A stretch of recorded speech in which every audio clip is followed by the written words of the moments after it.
Happy Monday, boys and girls. Welcome to our first day of e-learning. I'm here to go slowly first. All the assignments that we'll be discussing and the learning that we're discussing today, you'll see on Edsby has a due date marked down, I think of like next Saturday or next Monday.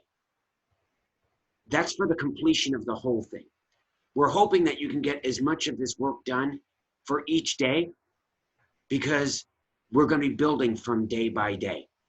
We put the due date for like a week later, just in case you couldn't log on, you were absent, you had a doctor's appointment or something like that, so that you could still submit it, even though we were hoping that the work that we're introducing today is done by Tuesday, okay? The video that we're going to set up right now, we're going to be describing 4 different assignments and be modeling some of this. While watching the video, if you would like to see us do something, then pause the video and complete that one assignment, and then come back to the video, start the video back up, watch the next part of the lesson, pause it again and complete the second, or if you want to watch the entire video and complete the assignments all at once, that's fine. You don't have to do this right first thing in the morning. You could do some of it in the morning, some at lunch, and some in the afternoon. It's all okay. We know that there might be issues with technology, with uploading information and whatnot. This is practice, boys and girls, this week. We're really practicing how to use the tools associated to the platforms of Zoom, the platform of Edsby, and others that we'll be introducing. So don't stress about it. Try your best.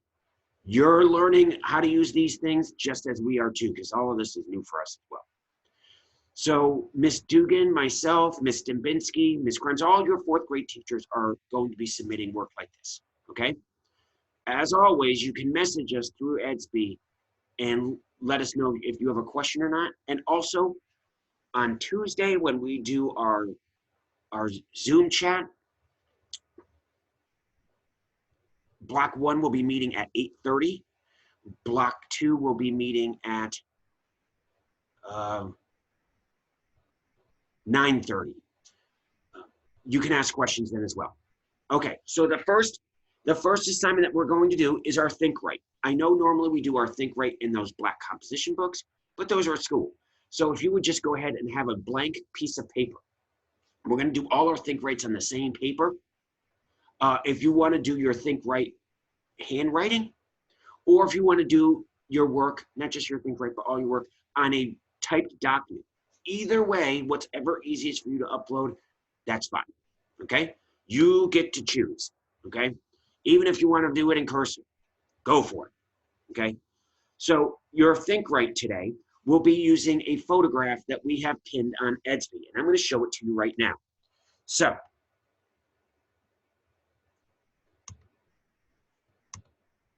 right there. You should see where it says your daily quarantine questions. There are 7 of them. You're not going to answer all 7. You're going to select one today. I don't know which number it is, whatever you'd like. And you're going to respond to that. And we know this is a Think Right. So when you're doing your Think Rights, it's not just a 1 or 2 sentence response.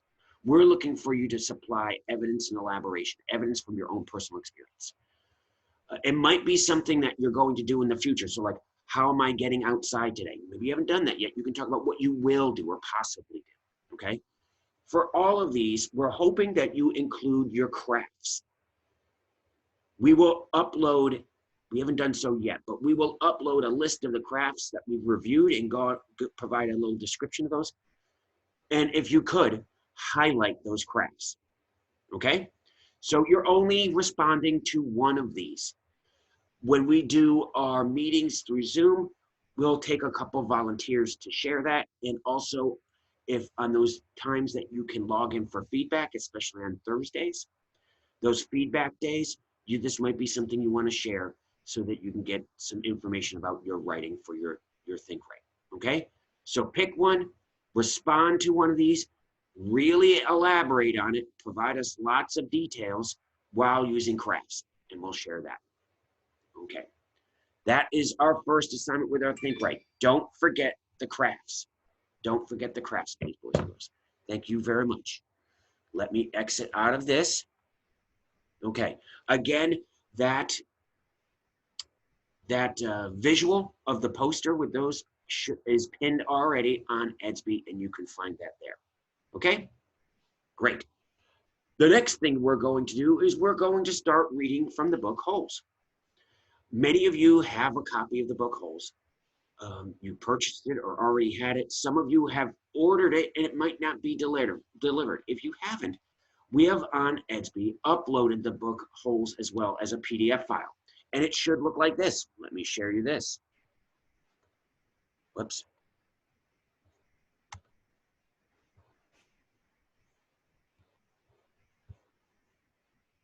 Okay, here it is. Now, a couple of things we want you to understand. Some of you might have the book and the cover looks different. Doesn't matter, okay? It's just different artwork. But since this is a PDF, the page numbers from this do not exactly match up from the book. So when we are talking about the book Holes, I will always refer to it by chapter number. When we look at the book, I'm going to scroll down.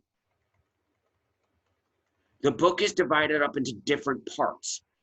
This number right here, you see the number 1? That's the chapter number. Part 1 is when they're first getting to this location called Camp Green Lake. When we scroll down, boys and girls, we see a 2 here. That's not page 2. This is the second chapter. This book has some chapters that are very, very long and some that are very, very short. For example, chapter 2, that's it right there. It's like, what, 4 or 5 lines, not very long. And then you can see in the bottom right-hand corner are the page numbers. So page 1 was actually this page. Page 2, here's chapter 1. Here's the start of chapter 2. And you can see in the bottom right-hand corner is the page number. That's page 2. Today we're going to start the book Holes, and we're going to read the first 3 chapters, which is, they're all pretty short. I think it's only like 4 pages. Okay?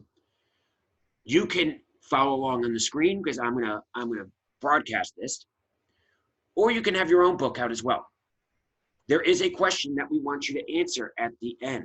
I'm going to tell you the question right now, and it's already uploaded on Edsby. The question is, what is ironic about the name Camp Green Lake? Again, what is ironic about the name Camp Green Lake? You can respond to that question on a piece of paper, handwriting it out, or if you want to do it on a Word document, you can do that too and upload it. Just make sure you put your name on it, okay? So we're going to read this, and you can keep that question in the back of your mind as we read this this novel, this book that is considered fiction. Okay, I'm going to read. Please go ahead and follow along. There is no lake at Camp Green Lake. There once was a very large lake here, the largest lake in Texas. That was over 100 years ago. Now it is just a dry, flat wasteland. There used to be a town of Green Lake as well. The town shriveled and dried up along with the lake and the people who live there. During the summer, the daytime temperature hovers around 95 degrees in the shade, if you can find any shade. There's not much shade in a big dry lake. The only trees are 2 old oaks on the eastern edge of the lake. Notice the word lake is in quotation marks, and they put that there because it is really not a lake. A hammock is stretched between the 2 trees, and a log cabin stands behind that. The campers are forbidden, not allowed to lie in the hammock. It belongs to the warden. The warden owns the shade. Out on the lake, rattlesnakes and scorpions find shade under rocks and in the holes dug by the campers. Here's a good rule to remember about rattlesnakes and scorpions. If you don't bother them, they won't bother you. Usually. Being bitten by a scorpion or even a rattlesnake is not the worst thing that can happen to you. You won't die. Usually. Sometimes a camper will try to be bitten by a scorpion or even a small rattlesnake. Then he will get to spend a day or 2 in his tent instead of having to dig a hole out on the lake. Now notice, boys and girls, this file, sometimes there are little mistakes, like it's missing a period right here. There should be a period there. Just understand that this isn't a perfect. It's not a copy direct from the book. There are little mistakes, but we'll be flexible and understand that. Okay, let's continue reading. We're on right here where it says, but you don't want to be bitten by a yellow spotted lizard. That's the worst thing that can happen to you.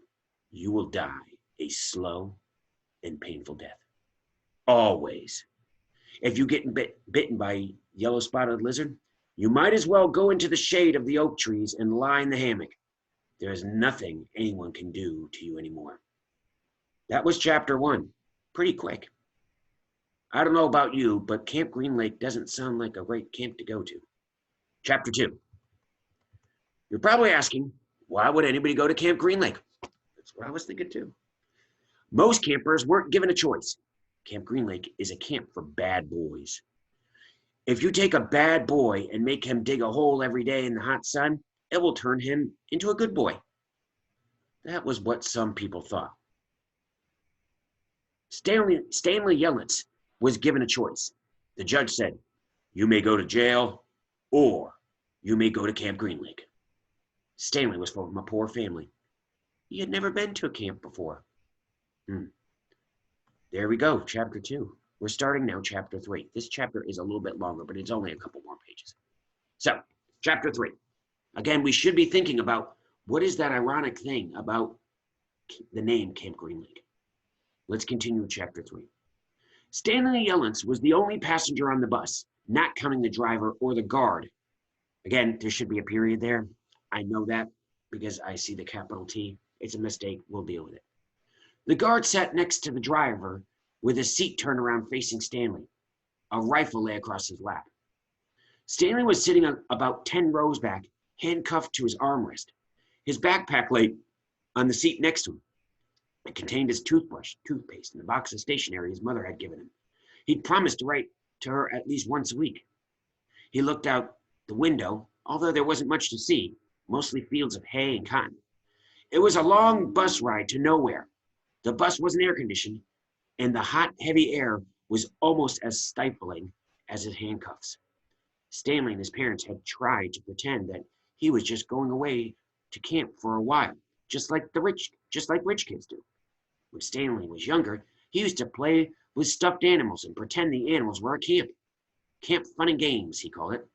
Sometimes he'd have them play soccer with a marble.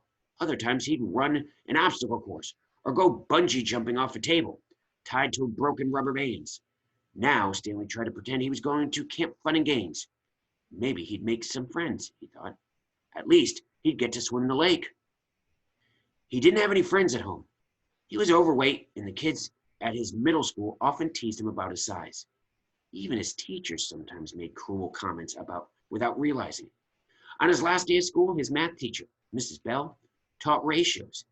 As an example, she chose the heaviest kid in the class and the lightest kid in the class and had them weigh themselves.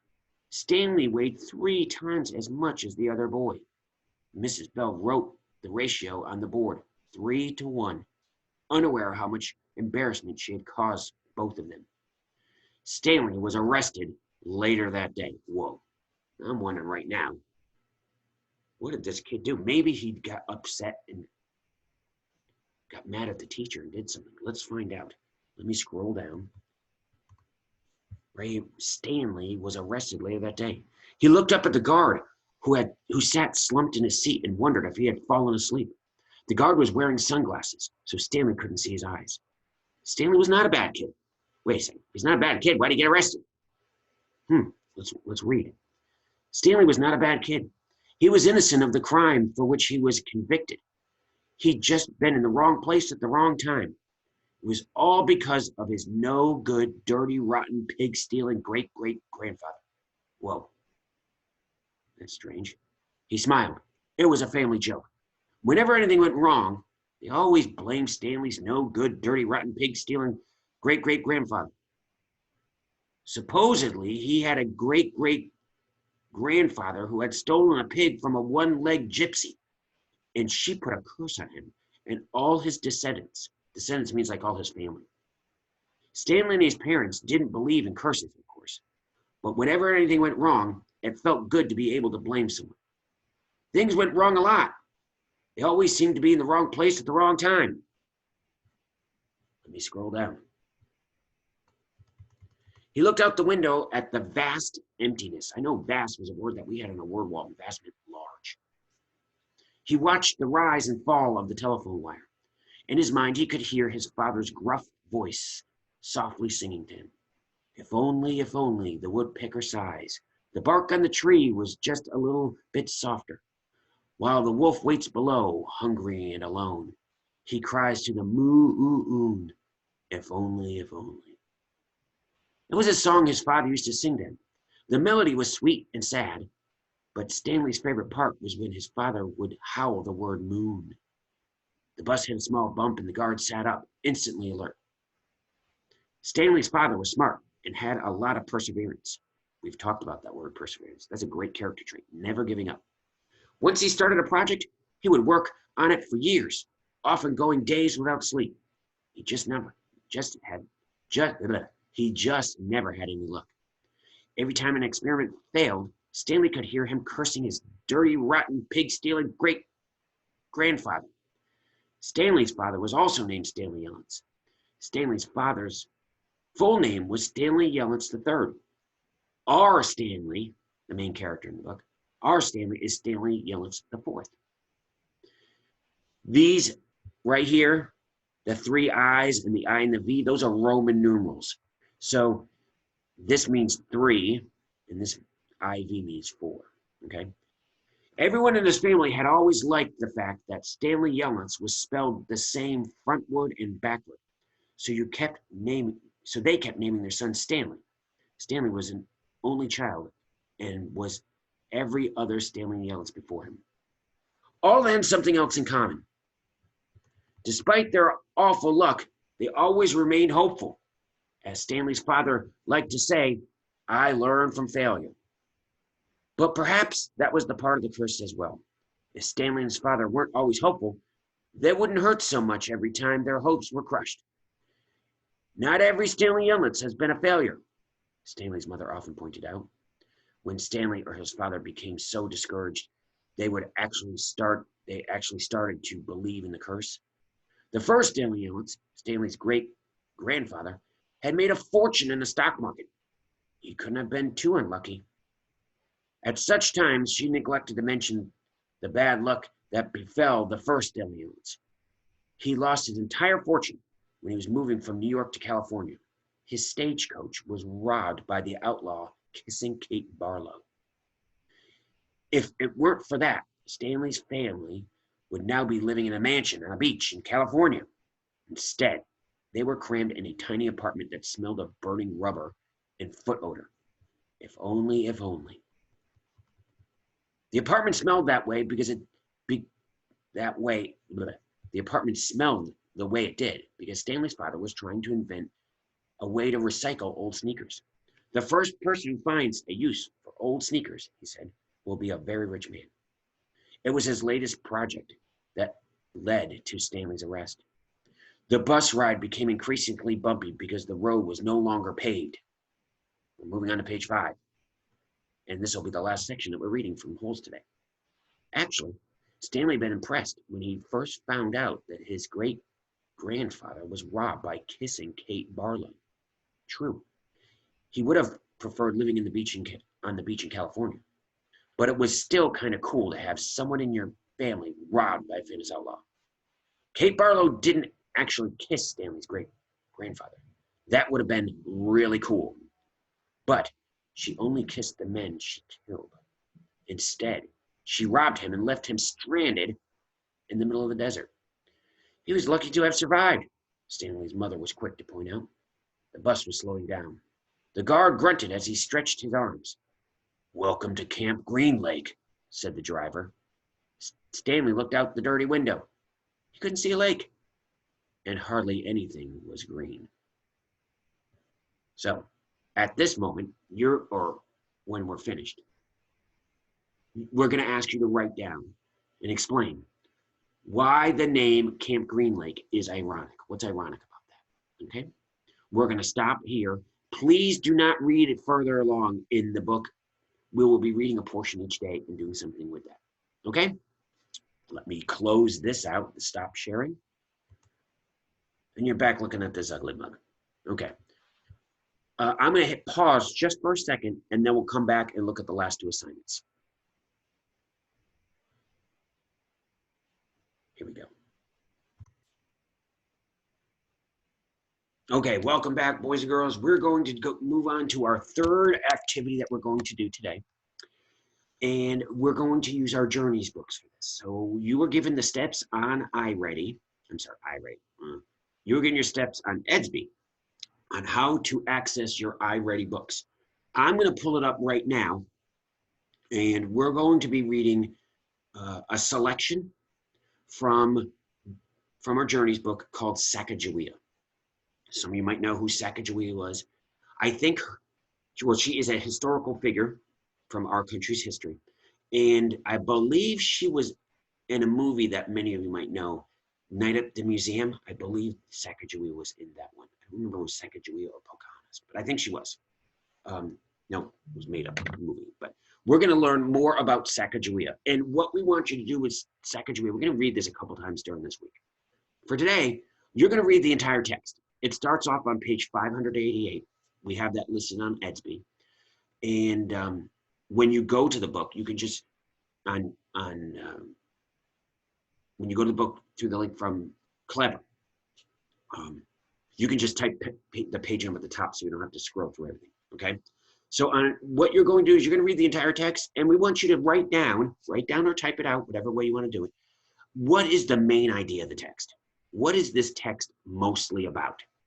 Now, you might want to go ahead and look at, while you're reading, the text structure as well, because the text structure could give you an idea of what the main idea is. For example, if you see a lot of paragraphs that deal with comparing and contrasting, you know the main idea is maybe looking at maybe Sacagawea's importance and comparing and contrasting to some other person that was really important.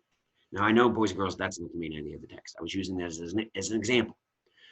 But what we would like you to do is to go ahead and identify the main idea. Please don't tell us the main idea of the text is about Sacagawea. We know that from the title. Duh. You really want to explain. Is this about Sacagawea as a child? Is this about Sacagawea, how she lived with her Native American people? Is this about Sacagawea comparing it to another person? Your job is to read that. I believe the text is 12 pages. I'm going to pull it up so you can see what it looks like. Again, share the screen. And this is it. So we're going to be reading about Sacagawea. And there's a question here about how do people from different cultures contribute to American history? Cultures, we're talking about people who have different ways of living. They have different traditions, different foods they eat, different clothing, and different languages, different religious beliefs. Those are all different cultures. We will be talking about that maybe later on this week. But for today, you're reading the text. Here, and again, here's what that looks like. You can use the text features of the illustrations, maybe some of the highlighted words, and so forth, to let us know what that main idea of the text is. You're going to read that, jot it down. Tuesday, and then later on through the week, we're going to be looking at certain sections and be looking more into main idea and key details. Okay? So that is the third thing that you're going to do. And then we have one more thing that we're going to be looking at today, and that deals with writing. And I'm going to minimize this and show you what we're doing for writing. Okay. So for writing, boys and girls, we are not doing a text set. What we're going to do is one of our first writing assignments that we did this school year, we started off by writing a personal narrative. And you're going to do another one. Remember a personal narrative. Personal narrative means it's about you. So you're probably the main character in that story. A narrative means it's a story. Okay? Now, just like we did with text sets, you're only going to be allowed to write on 3 pages. And you can just use notebook paper or something like that. Again, if you are typing it out, we know that typing is a lot smaller than handwriting. So you're going to have to, figure it out. It's not 3 pages typed if you are typing. Okay. So we have pinned a planning sheet for you to use for your personal narrative on Edsby. With a personal narrative, you don't have to read articles for this like you do in a text set, because you're just using your own thoughts and your own experiences. And remember, with a personal narrative, it does not need to be true. You could make this up. Now, we want to make sure that whatever your story is about is appropriate for school. I know you're at home watching this video at home, but when we're online and everything, that is school. So make sure you're doing wise choices. And I know we talked about what integrity means, doing the right thing even when nobody's watching. Make sure that you're making good choices. So I'm going to pull up the planning sheet that we're going to use. And again, you don't have to use this planning sheet. Some of you might want to print it off. Some of you might want to download it and type on it like I'm going to do as my model. You can do that, or you can just like what we normally do is just draw make the 4 boxes and whatnot, okay? So let me pull up the planning sheet.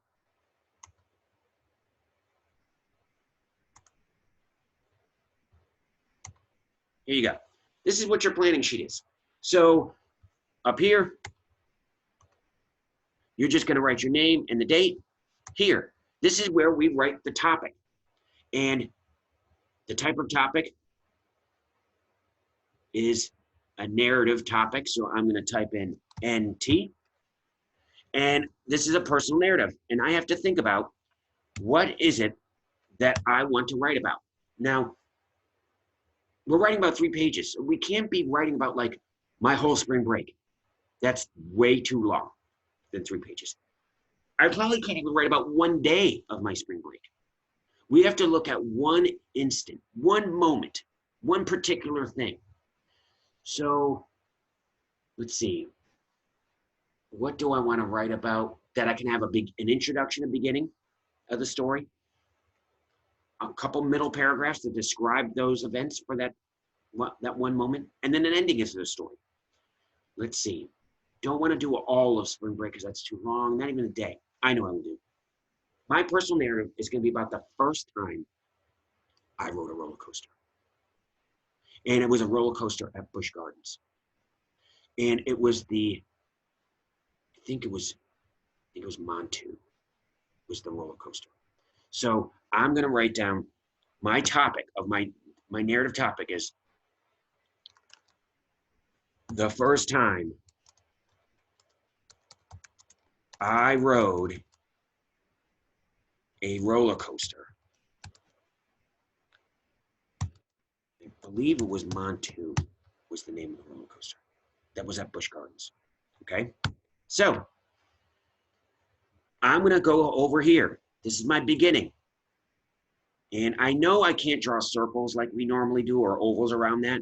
So I'm just going to go ahead and make kind of like my list. Again, a great thing with personal narratives is can we do citations in personal narratives?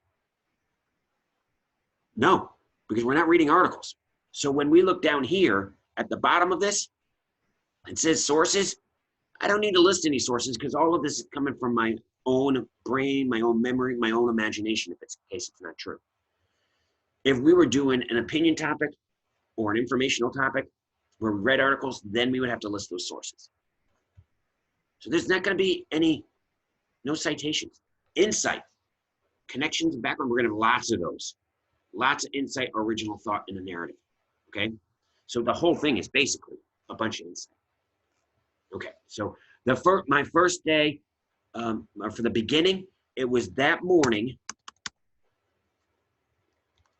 was the big announcement. And what I mean by that is, as a kid, when I was younger, I was always scared of roller coasters. Well, for my story, what I'm going to have happen is, let's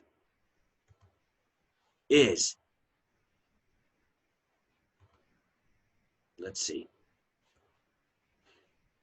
In my story, I had family. My cousins were coming to Tampa, and we were going to go to Busch Gardens.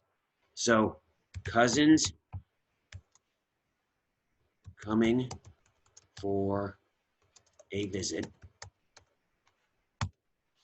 We were going to visit Busch Gardens as a family. Plans to visit Busch Gardens. On the car ride, my cousins who were a little older, were super excited, and we're talking all about the roller coasters because this is right after that roller coaster Montu was built. So everybody was super excited. And they were talking about it. Cousins, and I will name my cousins in the story, specific detail. Cousins, talking about riding roller coasters. And then since they were talking, I was like building myself up, building that courage up, and I announced in the car, I'm gonna ride mine too. I announced that I was going to ride Montu. And then the ending of it is going to be everyone's reactions, family's reactions, because they knew I was kind of, not brave at that time when it came to roller coasters. And I'll explain it in the beginning that my parents were surprised. One of my cousins laughed at me and said that I'd chicken out. Okay. So that leads us to our middle one. Now notice, my story is not about all of the day at Busch Gardens. That's too much because there are a million rides at Busch Gardens. There are shows. There are shops. There are games and everything. That's too much to describe in a 3-page, 4-paragraph narrative. So I'm only talking about this one ride, this one moment. And we know a ride usually doesn't take that long. We know the ride might be a handful of minutes, but my whole story is about that. So the first part is about going to Busch Gardens with the announcement. My middle one, I'm going to call it the wait. And this is basically, boys and girls, where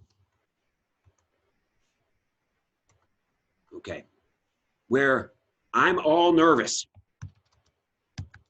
My stomach's in knots. Nervous, all nervous. Stomach in knots. Because I'm really spooked now. I made this announcement. Then the reality of, oh, wait, I'm going to actually ride this thing. I was scared. And then it's walking up and seeing the roller coaster and seeing, I'm going to say Montu, specific detail. If I'm real nervous and my stomach's in knots, how do you think I felt when I originally saw Montu? That roller coaster roaring by, hearing people scream and shout. Yeah, I started getting more and more nervous. And then I'm going to write about the line because the line was very long. And while I'm waiting, my stomach and my nervousness continued to build because that line was long and it was hot and I could hear everybody on the roller coaster. And my cousin who laughed at me, teasing me. So out of spite, I didn't chicken out.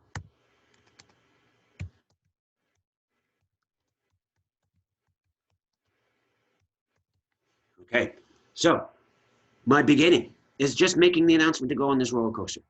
My middle one is just about the wait in line and the nervousness and the anxiety I was feeling. My middle two is the actual ride.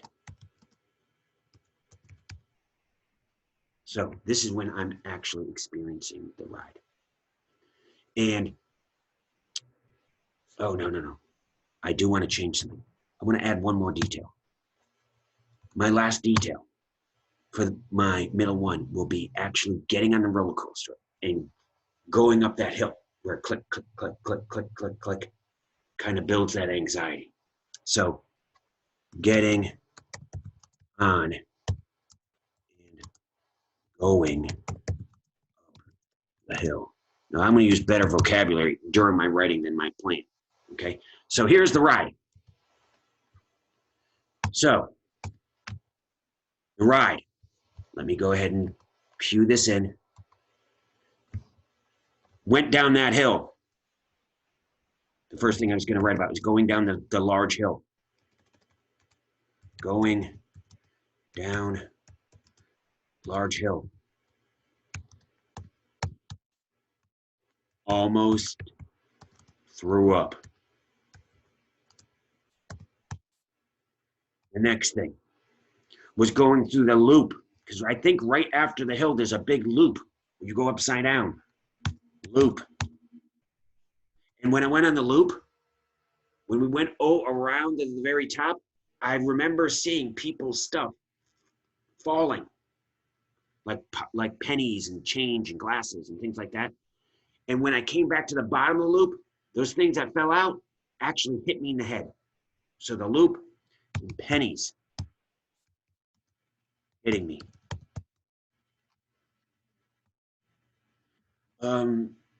After that loop, it goes through a bunch. I remember it going through a bunch of other flips and turns.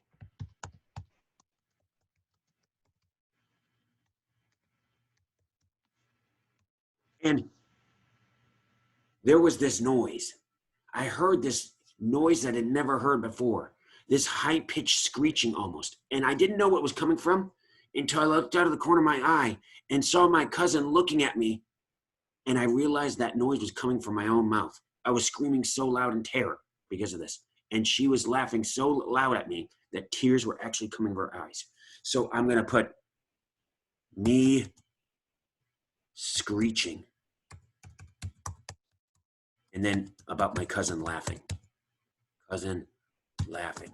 And again, in my story, I'm not going to keep saying cousin. I'm going to give my cousin a name. Okay?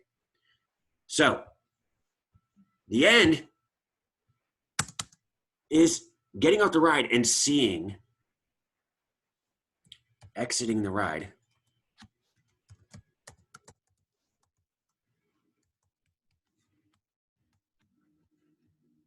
So I exited the ride.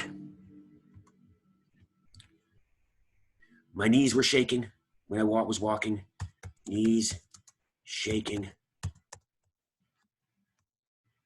I was pasty white. Pasty, pale white. Obviously, he wasn't feeling that great. I saw the pictures. You know, when you're going down the hill, like we did when we went to Legoland, remember that? Saw pictures. And I saw myself. And I looked so spooked, they actually gave me the picture for free. So I'm going to talk about that. Free. So I'm just going to write down free. Again, that's a reminder to me that I want to write up that. Somebody walking by would see that. They were like, what's that mean? But I know. It's my plan. And then seeing afterwards, meeting my family, my parents. And they were congratulating me for not chickening out. Congratulating me, okay? And the end of the story is going to be how when I got home, I pinned that picture up in my room, and I was thinking about the day. So pinning picture up.